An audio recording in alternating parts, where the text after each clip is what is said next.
जय गुरुदेव। और दोस्तों, मेरे चैनल सिद्ध सावर मंत्र में आपका एक बार फिर से हार्दिक स्वागत है। और देखिए, आज मैं आपके सामने जो साधना आपको बताने वाला हूँ, वो साधना एक बहुत ही तीव्र और तीक्ष्ण साधना है। सुदर्शन चक्र साधना। ये सुदर्शन चक्र प्रयोग है और किसी भी प्रकार की शत्रु बाधा निवारण के लिए या किसी भी प्रकार के रोग निवारण के लिए ये प्रयोग बहुत ही उच्च कोटि का प्रयोग है। और देखिए, ये प्रयोग जल्दी से सिद्ध भी नहीं हो पाता है, ये भी मैं आपको बताता हूँ, क्योंकि इस प्रयोग में सफलता थोड़ा कठिनाई से मिलती है, क्योंकि ये प्रयोग ही ऐसा है। लेकिन गुरु कृपा से सब कुछ संभव है। क्योंकि देखिए, जीवन में, हमारे जीवन में शत्रु आपको परेशान करते हैं, दुश्मनों ने जीना हराम कर दिया है, उनके सामने सिर झुकाना पड़ता हो आपको, या फिर मुकदमे, या फिर आप रोगों से जूझते हुए जर्जर हो चुका है आपका शरीर। ये प्रयोग अत्यंत लाभकारी प्रयोग है और जड़ से समाप्त करने वाला प्रयोग है। ये किसी भी बीमारी को, किसी भी प्रकार के शत्रु को उखाड़ फेंकने का इसमें बहुत ही जबरदस्त ये एक ऐसा प्रयोग है। देखिए, शब्दों में तो इस बात को बताना संभव नहीं है, लेकिन इतना कहना पर्याप्त है कि जिस दिन से व्यक्ति श्री कृष्ण इस सुदर्शन चक्र की साधना का प्रयोग करता है, व्यक्ति उसी दिन से ये साधना सिद्ध होना भी शुरू हो जाती है और उसके व्यक्तित्व में बहुत ही परिवर्तन आ जाता है। उसके चेहरे पर इतना तेज व्याप्त हो जाता है कि सामने वाला व्यक्ति एकदम से समर्पण की मुद्रा में चला जाता है। वे सभी मुकदमों में भी विजय होता है। शत्रु खुद गिड़गिड़ा करके उसके पैरों में गिर पड़ता है या समझौता कर लेगा उससे। और देखिए, महाकाल के समान ही ये शत्रुओं का दमन भी करता है, क्योंकि आप जानते हैं कि सुदर्शन चक्र भगवान श्री कृष्ण का प्रमुख शस्त्र है। इस शस्त्र का कोई तोड़ नहीं है। अगर ये एक बार भगवान विष्णु ने सुदर्शन चक्र को चला दिया तो समझिए कि फिर वो विध्वंस करके ही हटेगा। तो इसलिए ये सुदर्शन चक्र प्रयोग बहुत ही तीक्ष्ण प्रयोग भी है। रोग ऐसे साधक को स्पर्श भी नहीं करते हैं। अगर आपने सुदर्शन चक्र साधना की है तो जल्दी से आप रोगी नहीं होंगे, और अगर रोगी हैं तो रोग आपका ठीक हो जाएगा। 100% है ये। और हर प्रकार से ये वो व्यक्ति सम्मान का अधिकारी होता है।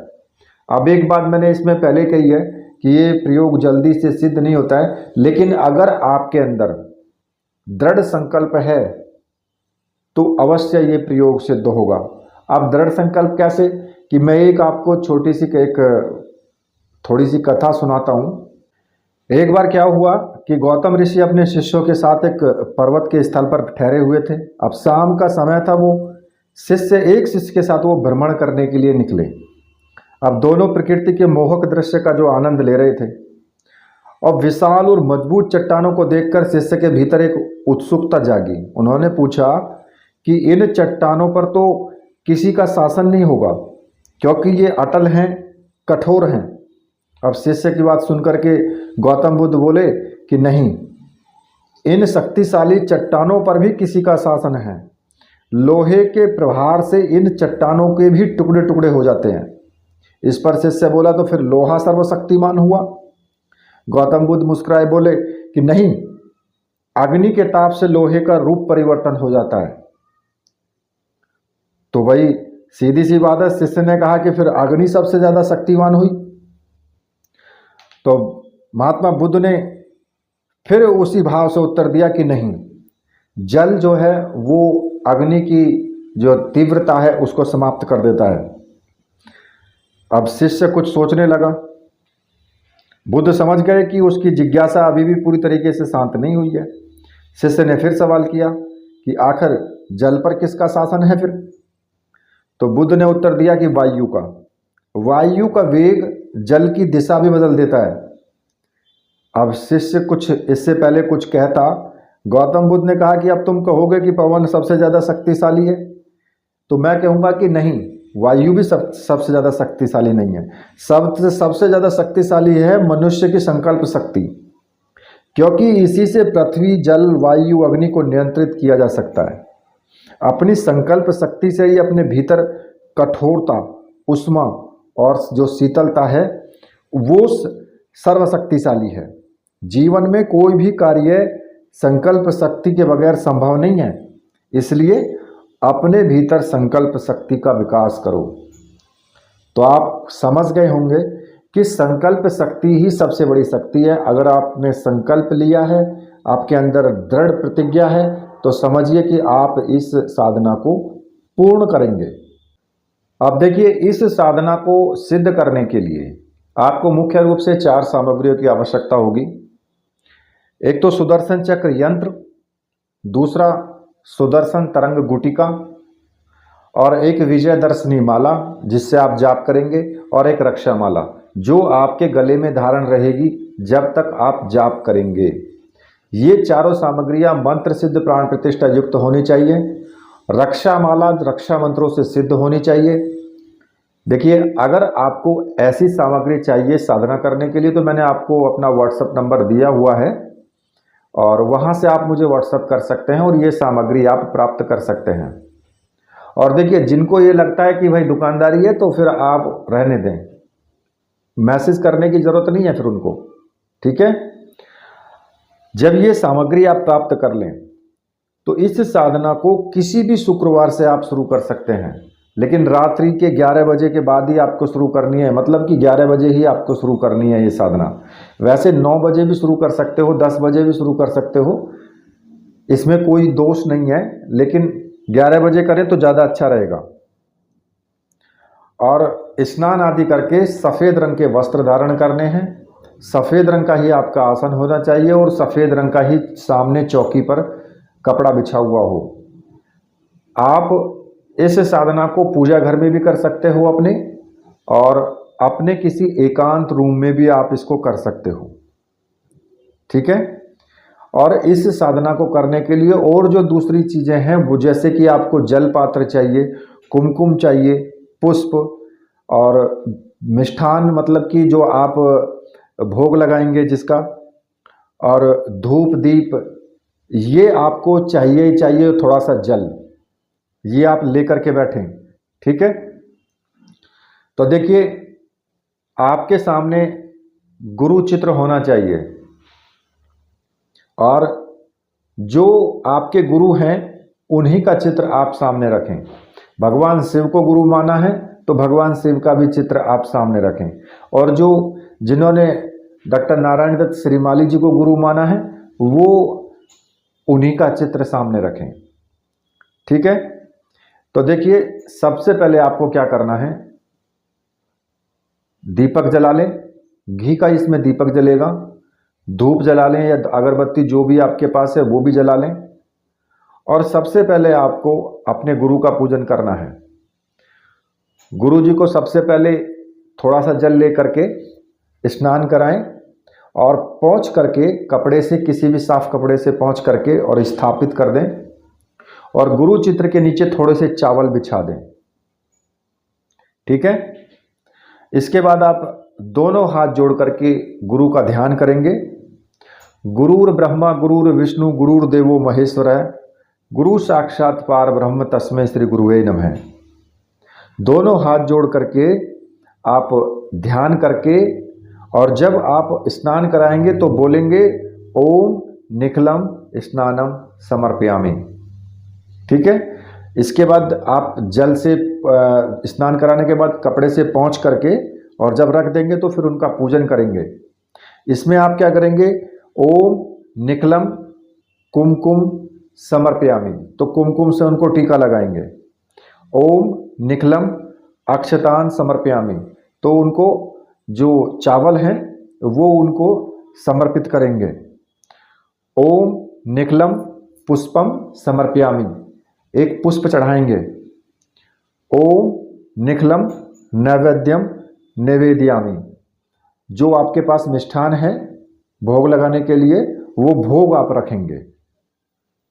ओम निखलम धूपम आघ्रापयामि दीपम दर्शयामि, जो जो जो आपके धूप, आपने जो धूप बत्ती जलाई है उसका धुआं हाथ से तस्वीर की तरफ करेंगे, गुरु जी के चित्र की तरफ, और दीपक का भी आप करेंगे। ठीक है। जब आप इतना पूजन कर लेंगे तो उसके बाद, पूजन करने के बाद, चाहे आपके पास में गुरु चित्र हो, जो भी आपके पास है गुरु चित्र आप उन्हीं का रखेंगे। अगर भगवान शिव को आपने गुरु माना है तो फिर उसी प्रकार से, जैसे कि आपने गुरु जी का पूजन किया उसी प्रकार से आपको भगवान शिव का पूजन करना है। ठीक है। और अपने गुरु मंत्र का एक माला का जाप आपको जरूर करना है। जिन्होंने डॉक्टर नारायण दत्त श्रीमाली जी को गुरु माना है वो ओम परम तत्वाय नारायणाय गुरुभ्यो नमः, इस मंत्र का आपको एक माला का जाप करना है, चाहे रुद्राक्ष की माला से कर लें, चाहे इस स्फटिक की माला से कर लें। और जिन्होंने भगवान शिव को गुरु माना है वो क्या करेंगे, वो इसी प्रकार से स्नान करा करके धूप दीप दिखाएंगे, उसमें उनको बोलना है ओम नमः शिवाय कुमकुमम समर्पयामि, इसी तरीके से। तो अब जब इतना पूजन कर लेंगे तो उसके बाद आपको क्या करना है, ओम नमः शिवाय की एक माला का जाप आप जरूर करेंगे। और ये प्रतिदिन ही आपको करना है, ऐसा नहीं कि एक ही दिन करना है, बस रोज आपको करना है। ठीक है। अब इसके बाद क्या करेंगे, जो भगवान विष्णु का चित्र है वो भी आप रख सकते हैं सामने। अन्यथा अगर विष्णु जी का चित्र नहीं है तो फिर आप गुरु चित्र के सामने ही एक प्लेट में थोड़े से पुष्प बिछा करके या फिर पुष्पों की पंखुड़ियां बिछा करके और उस पर जो सुदर्शन चक्र यंत्र है उसको स्थापित कर देंगे, और उसके ऊपर ही जो सुदर्शन तरंग गुटिका है उसको भी आप स्थापित कर देंगे, यानी यंत्र के दाहिनी तरफ आप रख देंगे वहीं पर। ठीक है। उसी प्लेट में यंत्र के दाहिनी तरफ आप उसको, जो सुदर्शन तरंग गुटिका है उसको स्थापित करेंगे, और सुदर्शन चक्र का आपको पूजन करना है। इसी प्रकार से आपको पूजन करना है, जैसे आपने गुरु जी का पूजन किया है उसी प्रकार से आपको उस सुदर्शन चक्र यंत्र का पूजन करना है, धूप दीप कुमकुम और चावल से। और उसी प्रकार से आपको जो सुदर्शन तरंग गुटिका है उसका भी आपको पूजन करना है। दोनों का पूजन करने के बाद, जब आप इतना पूजन कर लेंगे तो दोनों का पूजन करने के बाद जो रक्षा माला है, रक्षा माला को अपने गले में धारण कर लेना है आपको। और फिर आपको थोड़े से चावल लेकर के, उल्टे हाथ में चावल ले लें और सीधे हाथ से उन चावलों को सभी दिशाओं में फेंकते हुए मंत्र का उच्चारण करना है। ओम अशर्पंतु ये भूता है भूमि संसिता, ये भूता है विघ्न कर्तास्ते नश्यंतु शिवाज्ञा, अक्रमाणांतु भूतानि पिशाचः सर्वतो दिशम सर्वेषां विरोधेन पूजा कर्म समारंभे। इस मंत्र का जाप करते हुए सभी दिशाओं में आपको चावल फेंक देने हैं। देखिए, ये जो रक्षा मंत्र है ये बहुत तीव्र और शक्तिशाली रक्षा मंत्र है। आपकी साधना के अंदर किसी भी प्रकार की नेगेटिव ऊर्जा नहीं घुस सकती है, क्योंकि वहां पर शिव की आज्ञा लग जाती है। एक प्रकार से आप समझिए कि ये एक साबर मंत्र ही है, क्योंकि शिव की आज्ञा लगी हुई है कि पूजा कर्म जब हम सब स्टार्ट कर रहे हैं भगवान शिव की आज्ञा से, किसी भी प्रकार के, यानी ना तो सर्प ना ही भूत प्रेत पिशाच, कोई भी, शिव की आज्ञा है ये कि यहाँ पर नहीं आएंगे। तो ये एक रक्षा मंत्र है और बहुत तीव्र रक्षा मंत्र है ये। जब आप इस रक्षा मंत्र का उच्चारण कर लेंगे उसके बाद यहाँ तक आपको प्रतिदिन यही काम करना है। आप ऐसा नहीं कि एक दिन करेंगे, प्रतिदिन आपको करना है। और फिर जो विजय दर्शनी माला है उस माला से आपको जाप शुरू कर देना है। अब जो मंत्र आपको जपना है वो मैं आपको बता देता हूं। ओम सुदर्शन चक्राय मम सर्व कार्य विजयम देहि देहि ओम फट। इस मंत्र का आपको जाप करना है और इस मंत्र का आपको प्रतिदिन कम से कम 21 माला का जाप करना है। देखिए, जितना ज़्यादा मंत्र जाप करोगे उतना ही आपका मंत्र सिद्ध होगा और आपके अंदर वो तेजस्विता आएगी, उतना ही प्रयोग शक्तिशाली होगा। ये जितना कम मंत्रों का जाप करोगे उतना ही प्रयोग कम शक्तिशाली होगा। 11 माला मंत्रों का भी जाप कर सकते हैं आप, 21 माला मंत्र का भी जाप कर सकते हैं इसमें, और 51 का भी कर सकते हैं। वो आपके ऊपर निर्भर करता है कि आप कितनी देर तक शांत एकदम स्थिति में बैठ करके कर सकते हैं। ऐसा नहीं होना चाहिए कि इधर तो आपका पैर दुखने लगे हैं, कमर दुखने लगी है, उधर मंत्र जाप चल रहा है, ध्यान सारा आपके अपने पैरों के दर्द पर, कमर के दर्द पर है, बराबर मंत्र जाप किए जा रहे हैं, सोच रहे हैं कि किसी तरीके से पूरा हो जाए बस। तो ऐसी स्थिति में कोई भी फायदा नहीं होता है। अगर ऐसी स्थिति आपके साथ बनती है तो आप मंत्र जाप केवल उतना करें जितना आप आराम से बैठ करके कर सकते हैं। एकाग्रता के साथ की गई 11 माला भी पर्याप्त हैं, और अगर एकाग्रता नहीं है, बेचैनी के साथ में अगर आपने 51 माला का भी जाप कर लिया तो वो भी बेकार है। सच्चाई है ये। और देखिए, इस साधना को 21 दिन तक लगातार करें। अब अगर आप 21 दिन की साधना आपने कर ली तो आप दोबारा भी इसी सामग्री से साधना को शुरू कर सकते हैं। मान लिया कि 21 दिन के बाद आप थोड़ा विश्राम करें 2-4-5 दिन का, उसके बाद फिर साधना शुरू कर सकते हैं। इस प्रकार से आप इसकी कई पुनरावृत्ति कर सकते हैं। कितनी बार भी आप पुनरावृत्ति करें कोई दिक्कत नहीं है, क्योंकि देखिए, पुरुष तो कर सकता है लेकिन स्त्रियों को समस्या आ जाती है बीच में, पीरियड की समस्या। तो ऐसा भी आप कर सकते हैं कि 21 दिन की साधना करने के बाद रुक जाएं, या फिर अगर पीरियड बीच में आ गया है तो उतने दिन के लिए साधना बंद कर दें। उसके बाद जैसे ही ठीक होंगे तो आपका अगला दिन ही काउंट होगा, आपकी साधना खंडित नहीं मानी जाती है। ठीक है, तो 21 दिन की साधना करने के बाद अगर आपकी इच्छा दोबारा है करने की तो फिर दोबारा करें, अगर आपकी इच्छा 3 बार करने की तो तिबारा करें। लेकिन जब आपकी साधना पूरी हो जाए, और देखिए ये साधना पूरब दिशा की तरफ मुख करके आपको करनी है, पूरब दिशा की तरफ मुख होना चाहिए इसमें, और प्रतिदिन एक ही समय पर साधना करेंगे। मान लिया कि पहले दिन आपने अगर 10 बजे साधना शुरू की है तो प्रतिदिन 10 बजे ही आपको शुरू करनी है। 5 मिनट, 2 मिनट, 10 मिनट आगे पीछे हो सकता है, लेकिन ऐसा नहीं कि आधा घंटा 1 घंटा आगे पीछे हो जाए, फिर नहीं चलता है, क्योंकि नियम होना चाहिए एक। और इस साधना में ब्रह्मचर्य व्रत का आपको पालन पूर्ण रूप से करना है। क्रोध किसी पर भी नहीं करना है, क्योंकि देखिए सुदर्शन चक्र की साधना है, आध्यात्मिक स्तर के अनुसार नॉर्मल सी बात है कि आपको क्रोध आ सकता है, तो इसलिए क्रोध ना करें बिल्कुल भी। अपने आप को संयमित जीवन के साथ रखें, इतने आप साधना करें, बिल्कुल एकदम शांत रहें। अगर कोई तुमसे उल्टा सीधा बोलता भी है, तुम्हें क्रोध आता है, तो वहां से आप दूसरी जगह के लिए प्रस्थान कर जाएं, मतलब कि उस जगह वहां पर ना रुकें। तो थोड़ा सा आप इस चीज को भी देखें, ठीक है। और जब आप साधना को पूर्ण कर लें, उसके बाद जो सुदर्शन तरंग गुटिका है उसको अपने शरीर के ऊपर से घुमा करके, और जो आपका घर है उसके दक्षिण दिशा में दूर जाकर के कहीं बाहर फेंक दें उसको, ठीक है। और यंत्र और जो माला है वो अपने पूजा घर में ही आप स्थापित कर दें, ठीक है। और जब आप साधना पूरी कर लें, जब सोचें कि अब हमें साधना नहीं करनी है, तो तब आप क्या करेंगे, यंत्र, माला, रक्षा माला, तीनों को आप किसी भी नदी में या सरोवर में विसर्जित कर दें। इससे क्या होगा कि आपने जो साधना की है उसका पूर्ण फल आपको प्राप्त होता है, ठीक है। ऐसा करने से ही ये साधना संपूर्ण मानी जाती है। और इसके बाद आप देखना कि कुछ ही दिनों के अंतराल के बाद आपको हर दिशा में आपको जो है कामयाबी मिलनी शुरू हो जाएगी। जीवन के किसी भी क्षेत्र में आपको पराजय का मुंह देखना ही नहीं पड़ेगा। रोगों की समस्या होगी तो बिल्कुल ठीक हो जाओगे। देखिए बहुत तीव्र साधना है ये जो मैंने आज आपको बताई है। अनुभव भी इसमें होंगे आपको, ऐसा नहीं है कि अनुभव नहीं होंगे, लेकिन विचलित होने की आवश्यकता नहीं है।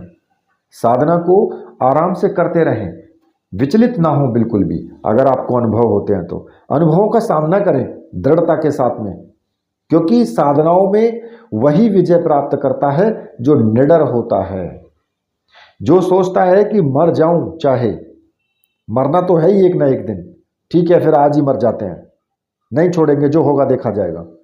समझिए कि वो सफलता प्राप्त कर लेगा। ठीक है, तो इस साधना को आप जरूर करें, बहुत अच्छी साधना है। इसी के साथ अब मैं वीडियो को यहीं पर समाप्त करता हूं। मेरे साथ बोलिए बोलिए वीर बजरंग बली हनुमान जी महाराज की जय। बोलिए मेरे परमहंस गुरुदेव की जय।